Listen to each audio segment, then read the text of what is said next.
Yellow, yellow, yellow. A warm welcome from South Africa.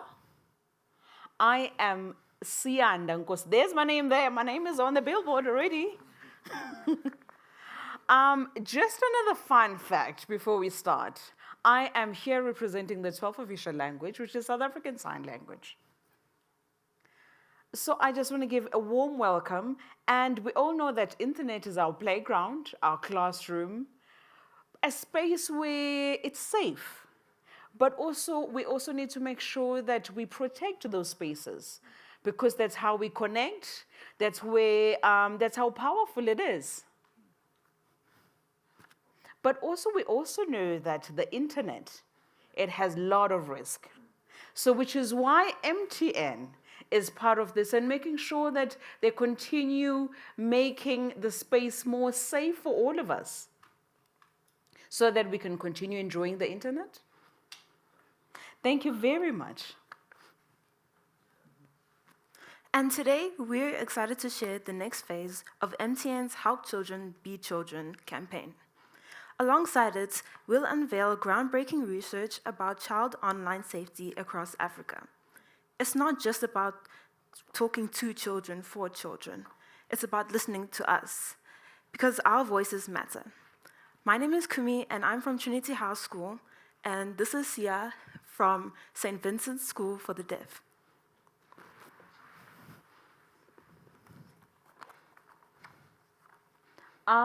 Right now, we are going to put our eyes on the screen and watch a video.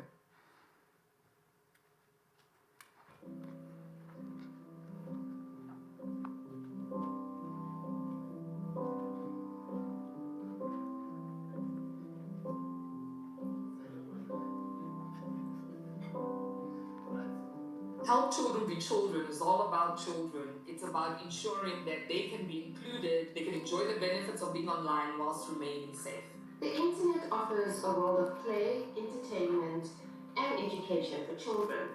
However, the internet can also be a harmful space for children. They are more and more exposed to harmful content and other risks, and they must be able to understand, identify, and communicate risks more naturally. Therefore, we launched the Help Children Be Children campaign, which involves a series of different activities, starting off with research across some of our markets, where we try to understand a little bit more about children, usage patterns and threats and so on the African continent, and then to look for solutions to help curb some of these threats. And then most importantly, that we take an impact-based approach, where we look at how young people can influence each other positively, can call out cyberbullying, can call out child sexual abuse amongst each other, and really help build and support one another. Children have greater influence on each other. They can spread awareness more authentically among them. Peer-to-peer communication creates better engagement and better sense of responsibility among the peer group. And that's why we at MTN feel it's important that children become child ambassadors and they support each other to stay safer online. But that we also empower caregivers, educators, and law enforcement agencies to also play an important part in keeping children safe online. You can support us in these efforts by reporting all child sexual abuse material on the MTN IWF portal. It's all about helping children to be children.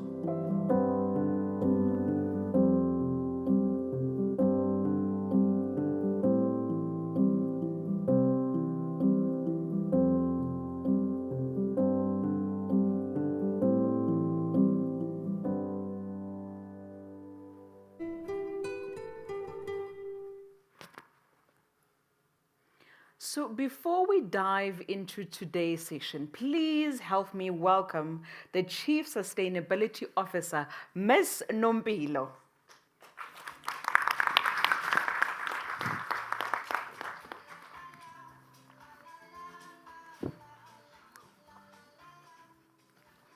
Hello, Ms. Nompilo. Hi, Siyanda. How are you? I'm very well, thank you. It's very nice having you here today, and I would like to welcome all other guests. It's always such a treat for MTN to welcome young people. We don't see your faces every day, so whenever you come here, it's such a treat for us. I would like to welcome also There are other colleagues that will be joining us on the panels in Ipsos that did the research to MTN. Yellow, everyone.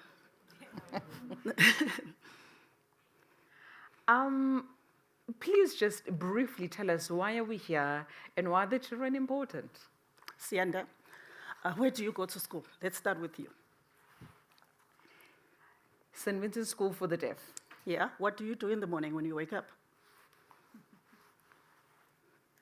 I grab my phone, eh?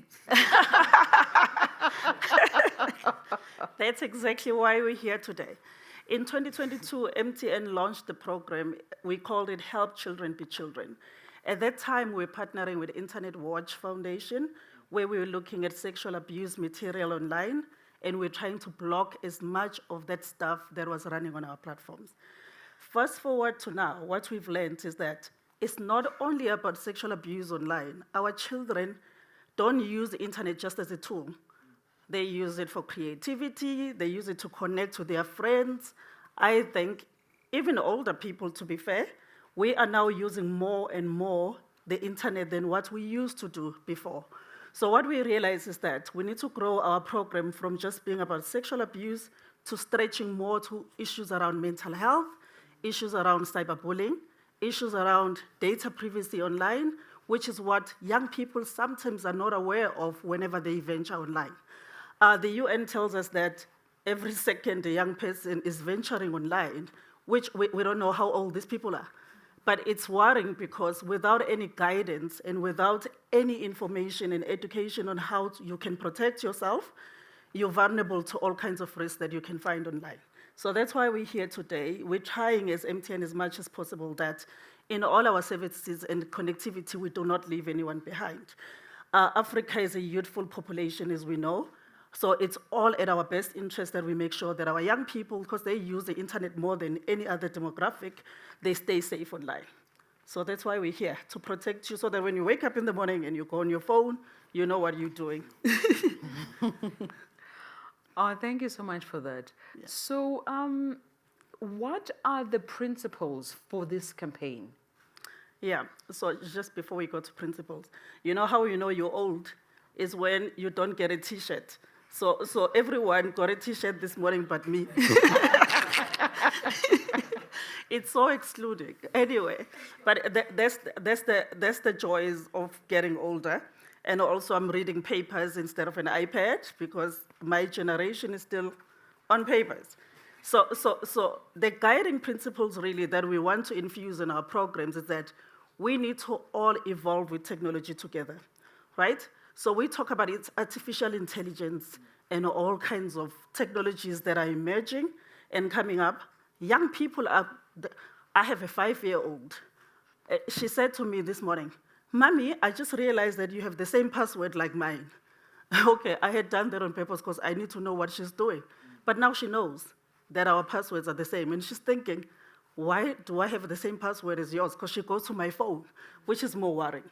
So what that teaches me as a parent is that we need to evolve with the technology that's coming up. Young people, because they use the tools that we never used to use before, they understand more about ChatGPT, artificial intelligence than us. So we always have to evolve with the technology that's coming up to make sure that we all understand it. We need to make sure that it's ethical, it's safe, and people are empowered to be able to use these tools going forward. The second one is data-driven solutions, and I think that's why the team brought us here today. Sorry, my papers. So when we started this program in 2022, we did not invest a lot in research, which is what we've done now, because we cannot solve a problem we don't understand. So by that, we've looked at how we can do more research, firstly, to understand young people. Secondly, to understand what do you guys use? So when you go to your phone in the morning, what do you do? Instagram? Both. What's the second one? It's Instagram and? TikTok. TikTok. I'm not on TikTok, so I don't know. So anyway, so if we don't understand what young people are actually using the internet for, at MTN, what we try to encourage young people to use the internet for is that not only for your entertainment, also for Like, you know, like we have programs about your hustle, how you can start your own creative jobs online, how you can connect with others, so that you're not just consuming the internet, but you're using it for good, meaning you can develop yourself, you can get educated, you can also start some understanding of what jobs do you want to do in the future. So because of that, we're investing a lot in data and research, because we want to make sure that when we roll out programs like this, it's not just awareness campaigns that are superficial, but they're based on data that we understand on how we can support young people better. And then there's that part that talks about peer-to-peer influence. So like how I said, you're wearing a nice t-shirt, I'm wearing a dress. So it just shows how, how different we are with young people. Like I'm a mother to a 17-year-old and a 5-year-old. The age difference between the two of them is so huge. They have a different understanding of what they're doing online. The other one is still watching cartoons. The other one is really, really using the internet for all kinds of things.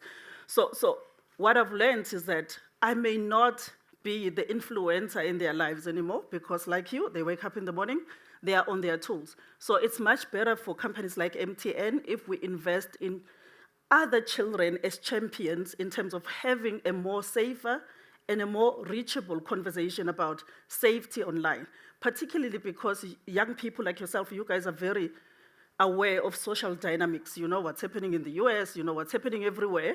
So if you're talking to each other in a way that's safe, it's much better than me actually telling you. So we're going to be investing a lot in peer-to-peer education and peer-to-peer influence going forward. And the last one for me is strength in collaboration. I think it's very important that as parents, as caregivers, the police, policymakers, et cetera, that we come together as society in this ecosystem that looks at this differently, because what I could be looking at as a parent is not the same as when a child is in trouble and they're looking for law enforcement support. So we all need to understand our roles in this ecosystem and see how we can better support children online. I am personally very concerned about mental health. And I've seen very shocking stats about children that actually went online and they learn so much about themselves that as a parent, you're not even aware. I can never say confidently, I know what my children, or I'm an aunt as well, and I'm a member of society, what children are actually doing online. And then you find a child changing, and you're not aware of what's going on. So it's all those type of things that we need to be concerned about. And companies like MTN, we're working very hard to find tools that can assist in this ecosystem digitally in terms of how can we assist you better to connect and be safe online. So those were 3, I think, or 4. Mm-hmm. Your daughter, you said your other one is 5? Yeah. I think you need a son. So let's talk about adoption after this.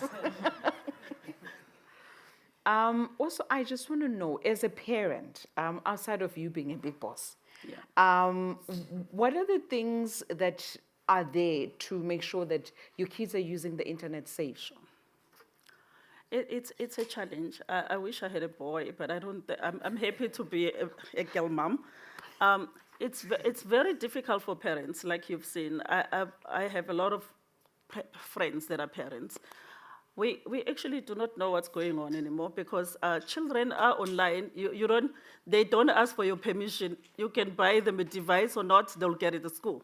So it's at our best interest, like with everything else, to continue having conversations. But for companies like MTN, it's not only really a corporate social responsibility, it's a moral imperative for us that we make sure that online, all our tools and all our services, at least we meet parents halfway by making sure that the tools that we deploy out there are actually safe to be used by children. Or young people, in South Africa, youth ends at 35. So it's actually not, when we say children, I know our focus is mainly on the child, but as you grow older, these challenges we're having are not immune to older people like myself. Thank you so much for such inspiring words, and it's such an honor to be talking to you. Thank you so much, Sianda. Thank you. Can I go now? Oh,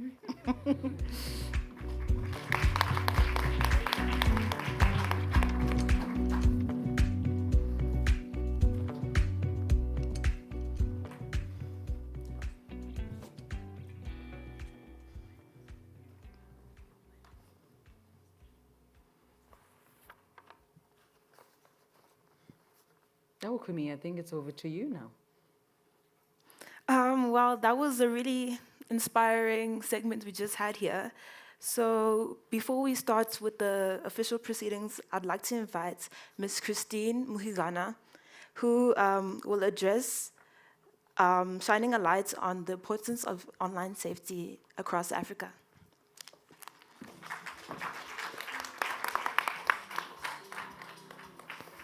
Thank you. Remind me your name?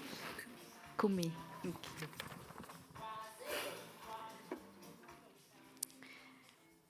Thank you very much, Sianda and Kumi, our program directors, very competent. Dear Nompilo, dear guests, colleagues, and partners, it's a real honor for me to be here today, speaking on behalf of the United Nations, as we address this very pressing issue of our time, the online safety of children in an increasingly digital world. As the digital landscape continues to expand, children and young people are presented with incredible opportunities to learn, to grow, to access knowledge in ways that were once unimaginable. However, this new era of connectivity also brings risks, as we just heard. And we are seeing how they are affecting our children's safety, both online and offline. The research that will be presented today, commissioned by MTN and conducted by Ipsos, highlights the realities that children in Nigeria, in South Sudan, and Zambia face as they navigate the realities, as they navigate the online world. It paints a vivid picture of how children across these countries are engaging with the internet and the risks that come with increased connectivity. I would like, on behalf of the United Nations, to acknowledge the MTN Group as an active member of the Tech Company Roundtable in South Africa, and this is along with Vodacom, Meta, Google, and TikTok, where together we discuss how best we can coordinate and invest to keep children safe online. The recommendations made by the research show strong alignment with what we have been discussing in the roundtable. This includes strengthening parental controls and education, government and industry collaboration, and launching age-appropriate awareness campaigns such as this one, which also link the additional resources and support services to the children. Globally, the United Nations Children's Fund, UNICEF, which I also represent here in South Africa, has supported the Disrupting Harm study, which is an online safety study which was launched by the Minister of Social Development here in South Africa in 2022. And we did that in partnership with ECPAT, Interpol, and the University of Johannesburg. Through such research, we are gaining a fuller understanding of the magnitude of online risks for children. MTN's research, which is published today, can be used as baseline to design the services and educational programs for children and help measure the future impact of collective efforts in creating safer online environment for our children. While most children surveyed by this initiative in the report reported feeling safe online, we must not overlook the difference between perceived safety and the reality of their experiences. For example, in South Sudan, we see high rates of online harassment and abuse, with 13% of child reporting harassment and 16% experiencing abuse. These figures should serve as a wake-up call for all of us, across sectors, governments, and organizations, to create safer online spaces for our children. The research also revealed the complex and varied nature of online risks, from survey results highlighting a lack of parental control in Nigeria, to the excessive time spent online in South Sudan and Zambia. It shows that factors influencing online risks vary across countries. So no single solution will work. Instead, we need tailored, culturally sensitive interventions that are targeted, country-specific, and which address the unique needs of children in every context. Today, as we commemorate International Human Rights Day, which is also the final day of the 16 days of activisms of no violence against women and children, I want, on behalf of my colleagues of the United Nations, to reaffirm that we are fully committed to protecting children from all forms of violence, exploitation, and abuse, both on and offline. While we continue to find ways to protect children online, we must also remember our shared responsibility to uphold their rights, also to participation, and we commend the MTN Group for making just that. We are here with children and we're listening to them.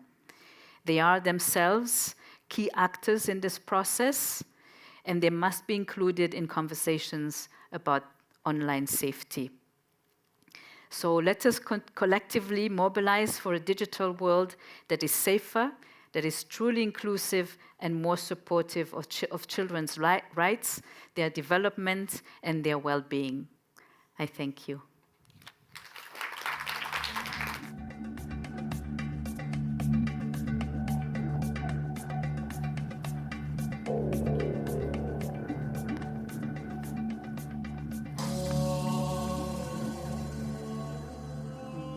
Thank you so much.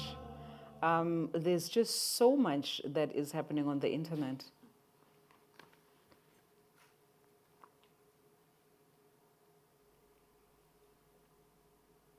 We all know how vast the internet is, which is why it's important to look at what safe measures can we do, how can we make sure. And in all of this, research is key. When we use the internet, when we're online, we don't know whether we're safe or not, or we just want to be creative, or do our research, do our schoolwork. We not even know that we are now victims of crime, which brings me to the next speaker I'm about to introduce. Please give a warm yellow welcome to Marco.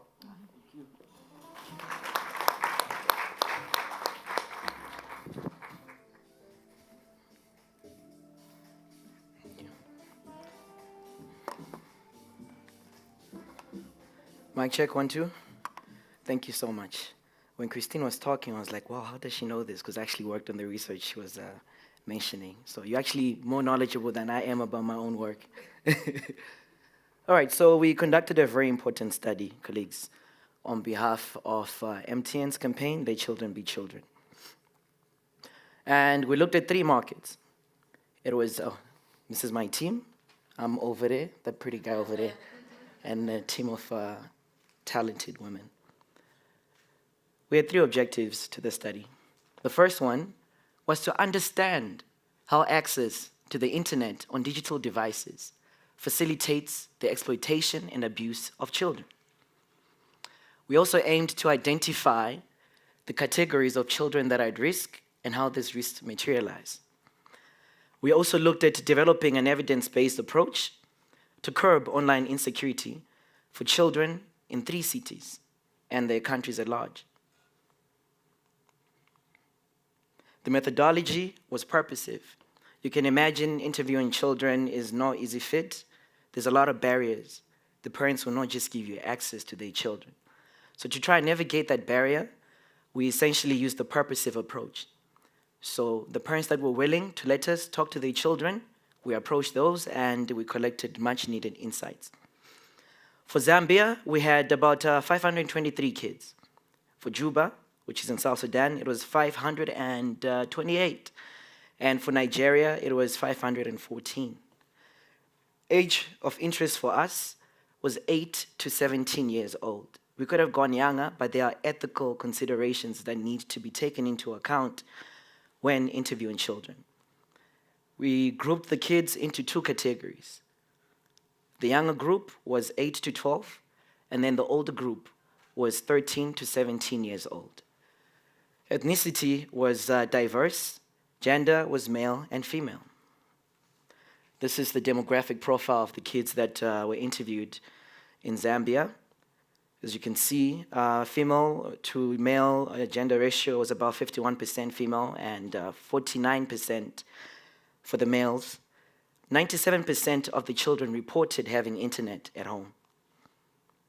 The profile for South Sudan as well, 528.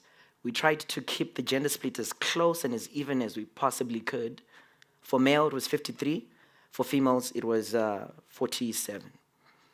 For Nigeria, almost a similar split, 49% males, 51% female.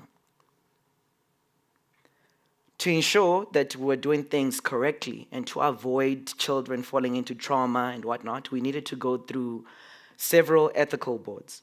For Zambia, it was the National Health Research Authority.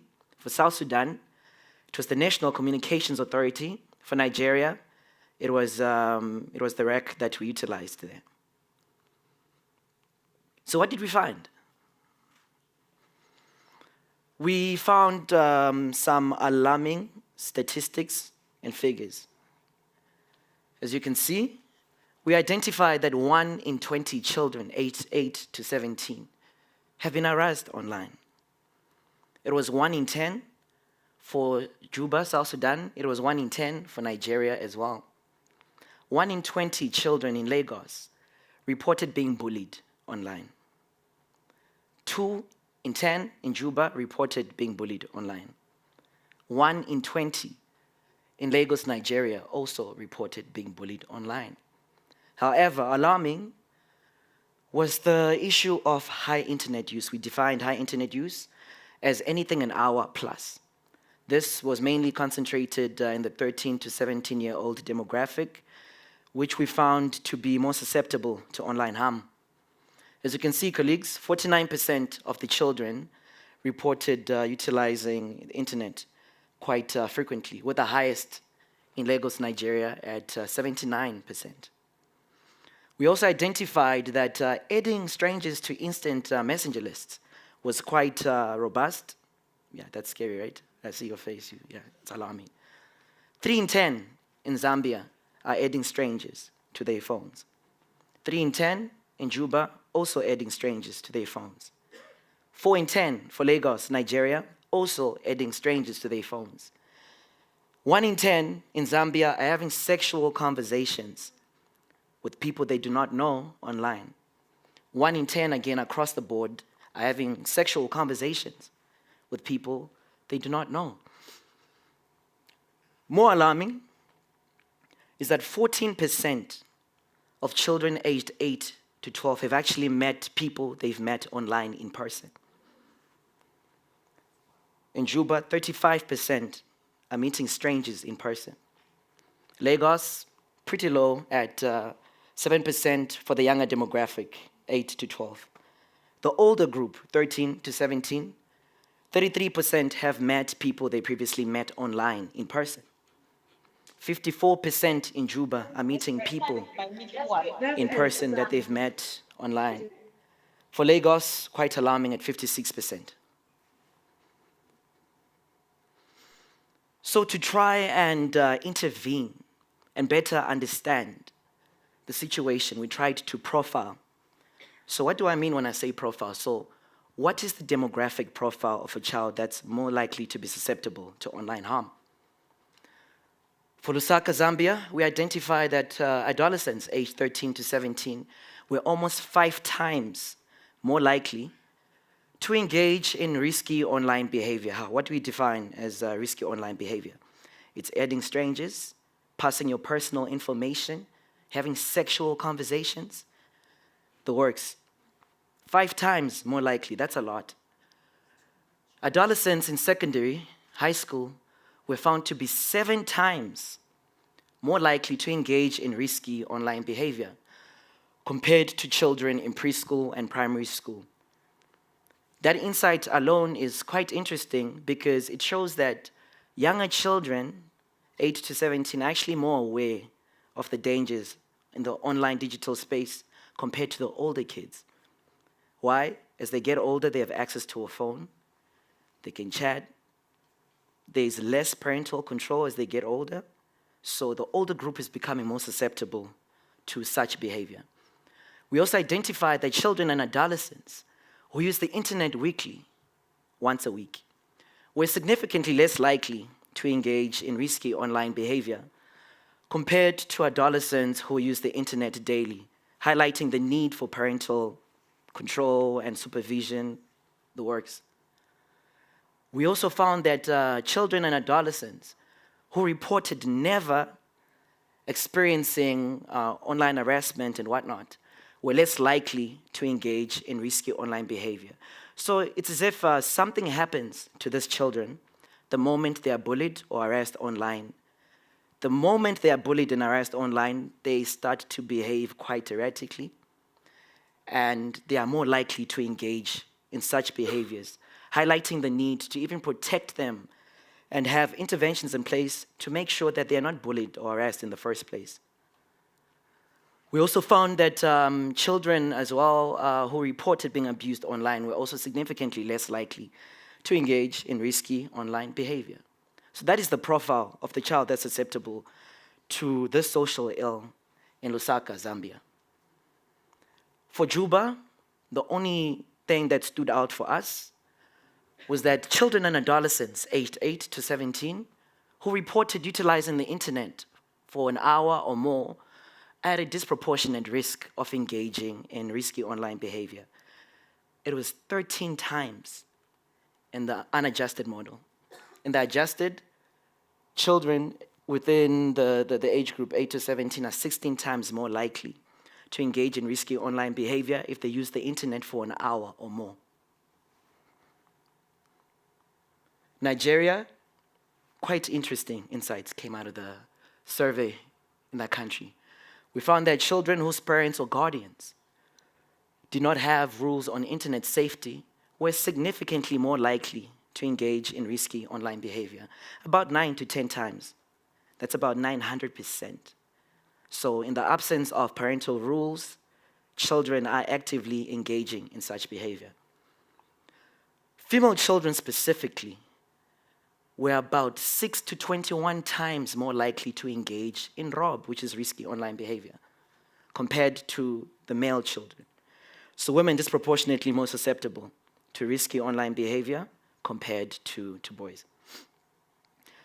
Again, those who reported using the internet weekly or fewer times were significantly less likely to engage in such behavior. So again, the need for parental intervention and whatnot coming out strongly.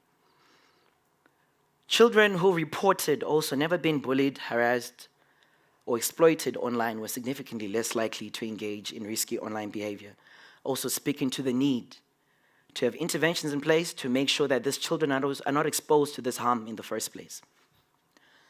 So, what is the low-hanging fruit? We know for a fact in Zambia that Facebook and WhatsApp is where the risk is coming out quite strongly. Therefore, essentially putting interventions in place on those social media platforms could potentially reduce harm. That's low-hanging fruit number 1.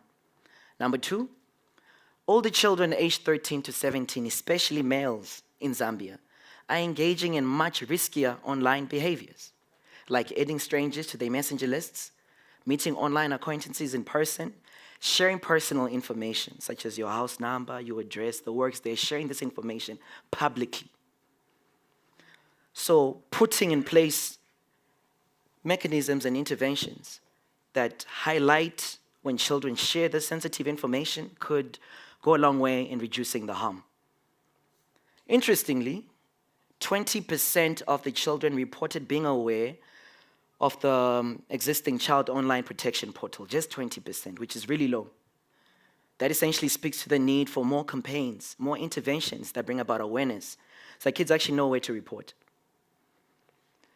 81% of the children in Zambia indicated that they want service providers to allow them to report cyberbullying and abuse to them. So there's a need to, again, campaign awareness. That's what we need to try and reduce the burden.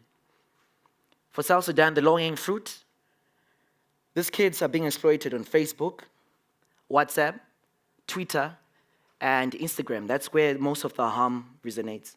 So there's a need for parental supervision of these platforms to try and ensure that the children are not exposed in the first place. Adolescents aged 13 to 17, especially boys, again, coming up, were more likely to engage in risky online behavior, aiding strangers, meeting them in person, sharing personal information. So targeting online safety education and outreach to this demographic could substantially mitigate the risk. Awareness of the online child protection portal, only 22% of the kids were aware. Speaking again to the need for more awareness campaigns. The children do not know that they should be actually able to report what's happening. Most of them do not know. We only found that 1 in 5 were aware.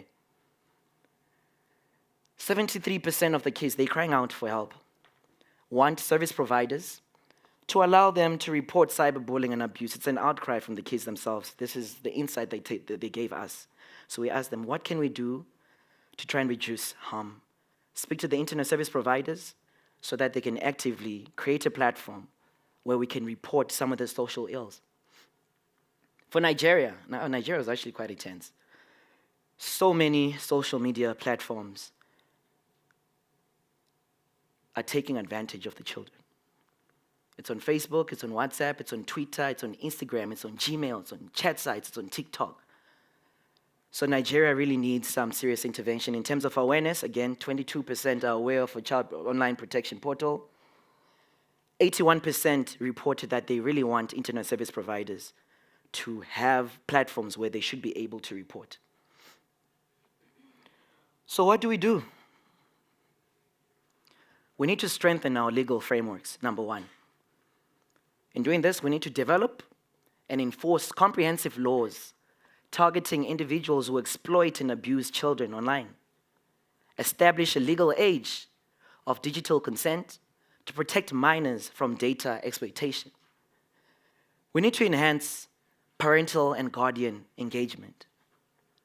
We need to provide training programs for parents and guardians on internet safety and the operation of social networking sites, so that they too actually know about the harm that's occurring on these digital platforms. I heard Nompilo talk about that sometimes she's not aware, and that even if you try to be aware, children will still find a way.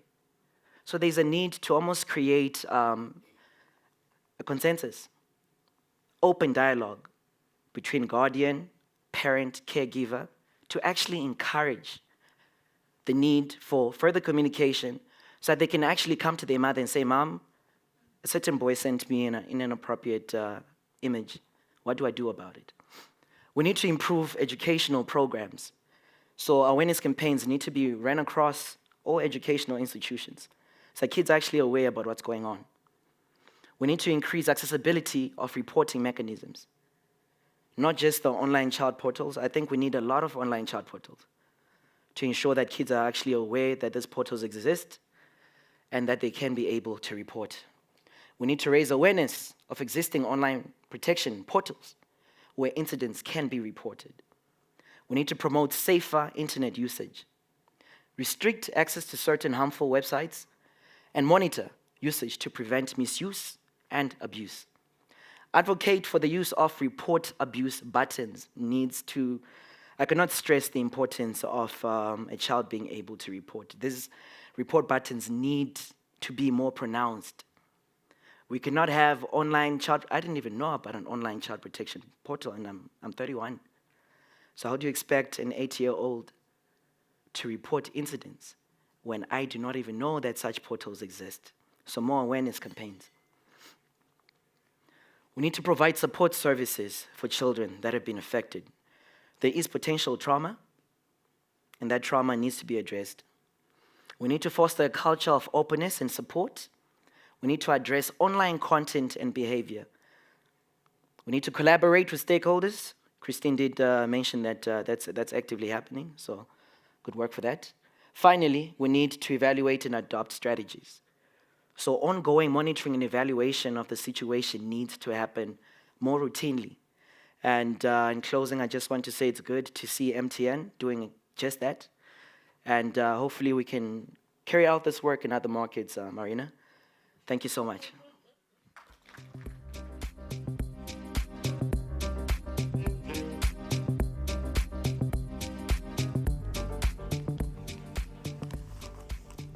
Wow.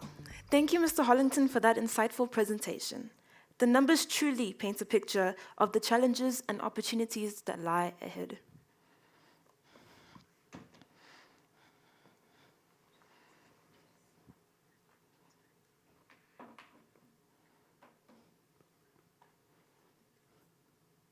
We've heard from our expert.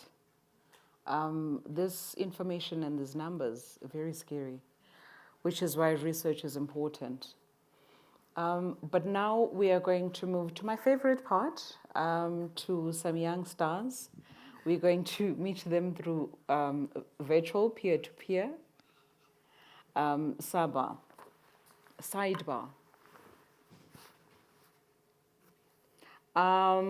We are going to watch a video before that, but I just want to introduce the countries, the 3 countries. There's Nigeria, South Sudan, and Zambia.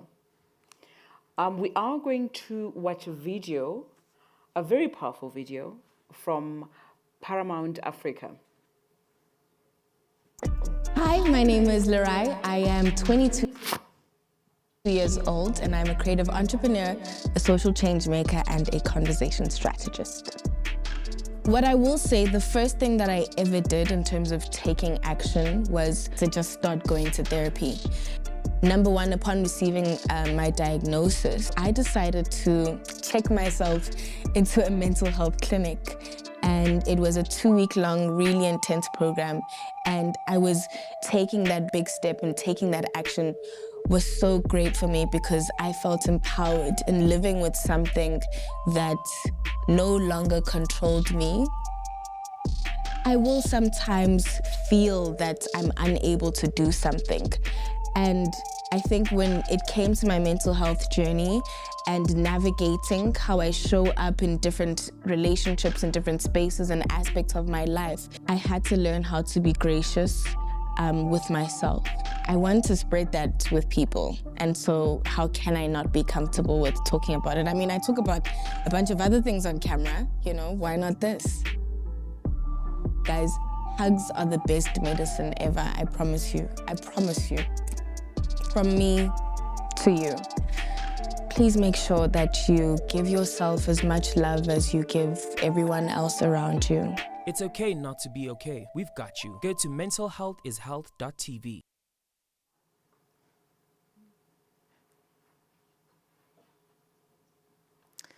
Okay, so now we're going to join our friends in the 3 different countries, and we're going to start with Nigeria.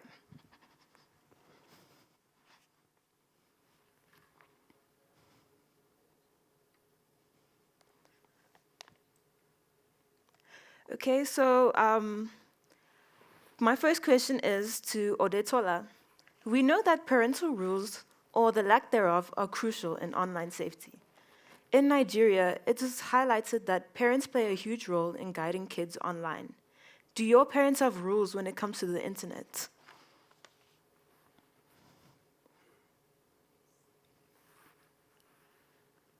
I'm going to my search history. to be there for a while. So my brother will come and check my search history on my laptop and search all my activities. And if there's any negative use of the internet, I'll be punished or the laptop will be seized from me. Thank you. Okay. My second question is to Agba. Do they check your phone or your social media to make sure that you're safe online? Yes, they do. Okay. There's this app on my phone that my dad uses to monitor my online activities. I'm only allowed to use Google Chrome. I'm not on social media. I don't use social media. Well, at least that leaves no risk for any danger. Let's move to South Sudan, to my friends from South Sudan. Your country has 13% of young people being harassed online, which is very challenging. Have you experienced any bullying or know anyone who has experienced harassment online? If you have, if you can just take us through that. Actually, none of us have ever experienced that.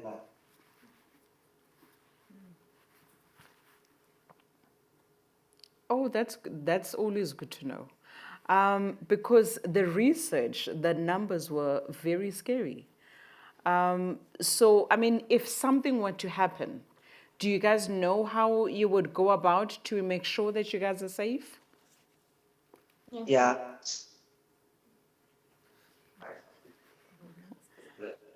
Well, would you like to take us through that? Like, what would you do in that case, or if it's your friend? Okay, thank you very much.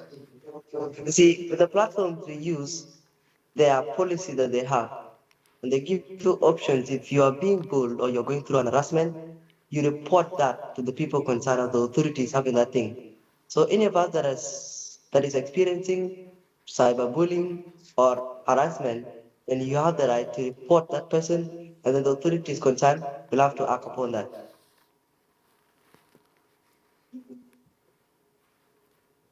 Thank you so much for that, South Sudan. Okay, well, last but not least, we have Zambia. So, Chanda, in Zambia, older kids are more of risk of risky online behavior. What are your thoughts on privacy settings of social networking sites? I didn't hear the question. Okay. What are your thoughts on privacy settings of social networking sites?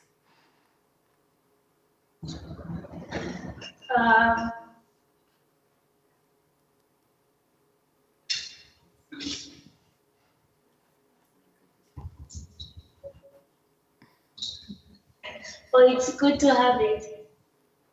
Okay, yeah, it is. It is. Now, my second question is to Wezi. If you ever felt threatened online, who would you turn to for help? Your parents, your school, or someone else? Rather gentlemen, because I feel more.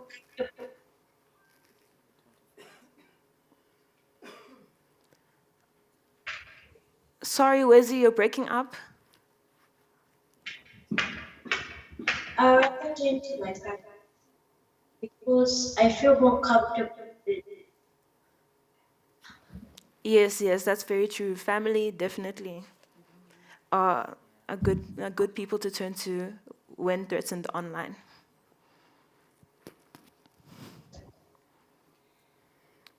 Just to wrap up, I would like to hear from everybody, from Nigeria, South Sudan, and Zambia.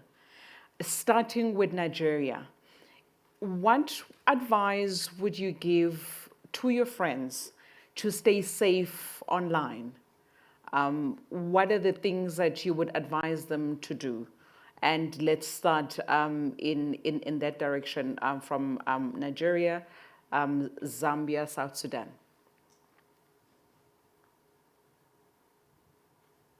I would advise my friends to be conscious of links. For example, there are links that pop up or ads when you're going through social media. So instead of clicking on those links, maybe you should just ignore them. And creating strong password so people will not be able to guess and hack into your account.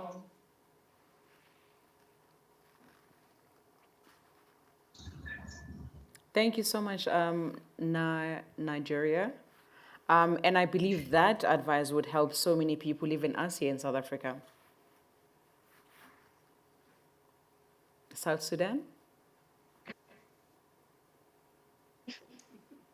Yeah, I think to do with that kind of thing, you have, okay, it's your right also. You can block such kind of friends which are not helping. You can block them out of your way. And also, when you're online, use that time of yours to watch useful videos and good things, not unwanted things and pornographic. Yeah, I don't have much to say. Thank you. I'm gonna give some points. Thank you so much for that. Very useful advice. And to our last friends, our peers from Zambia, what advice would you give us? That on the internet, violence, abuse. So if any of these things happen, we report to you can rather report in photo or you can rather report you. And not to fully trust the internet.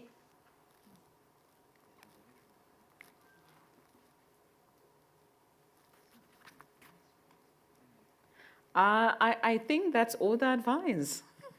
Well, thank you all for your brilliant insights. I'm sure we all learned something today from the wisdom of young voices like yours.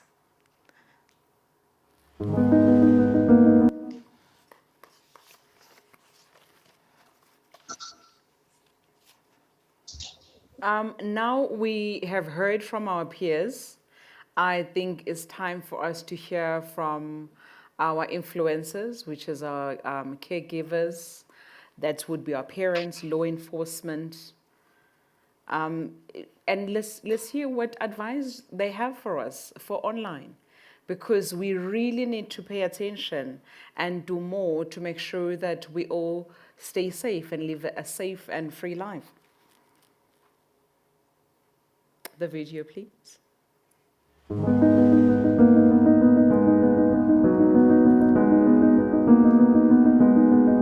Access to digital services such as artificial intelligence and mobile connectivity is critical for the development of children because it enhances access and realization of their rights to protection, rights to develop, and rights to participate in society. Information and communications technologies and access to the internet in particular have had a transformative effect on society as a whole.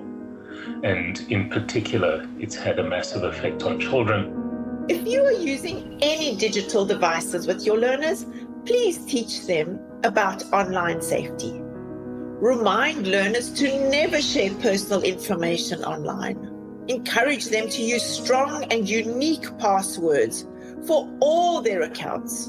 Discuss the importance of online posts and the potential consequences of sharing inappropriate content. Address cyberbullying, its impact, and how to report it. Remind learners to treat others with respect online. Teach learners how to evaluate online information and identify reliable sources for their research and learning.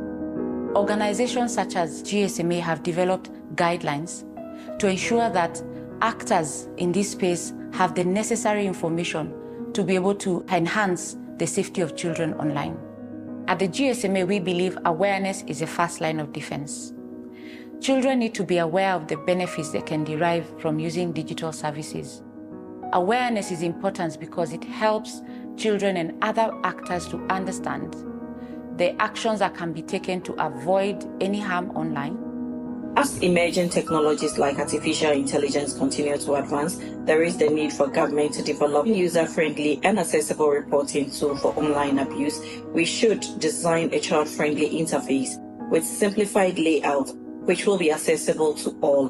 There's a very important part that needs to be played by policymakers, by regulators, by law enforcement, and by communications companies to ensure that predators are identified and reported and prosecuted, but also to ensure that we have reasonable and appropriate policies and, where necessary, laws to help create a safer and more appropriate environment for our children in a positive way, both for themselves as well as for their society as a whole. Children face numerous challenges in navigating the digital world. Let's work together to create a safe and positive online environment for all our learners. Let us all come together and let children be children.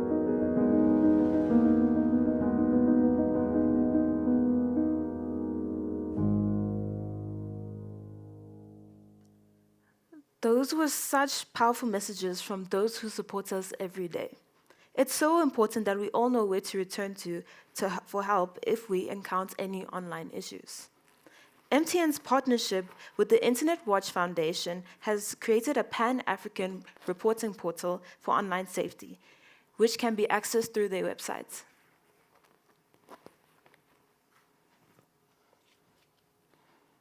To close today's session, it's such an honor, and I would like us to welcome Marina Madela, who is a long title, a Chief Sustainable and Valued and Shared Values, long title.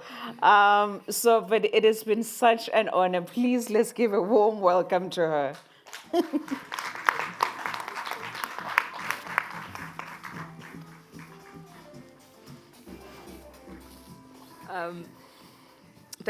Thank you so much. I think it's so inspiring.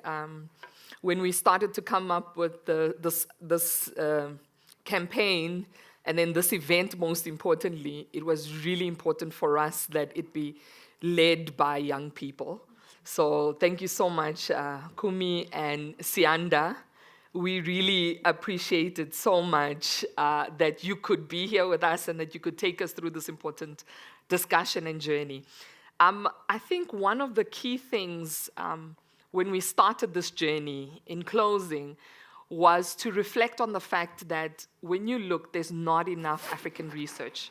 If you find it on the African continent, it's segmented to certain pockets and certain areas, and some countries are included and some are not.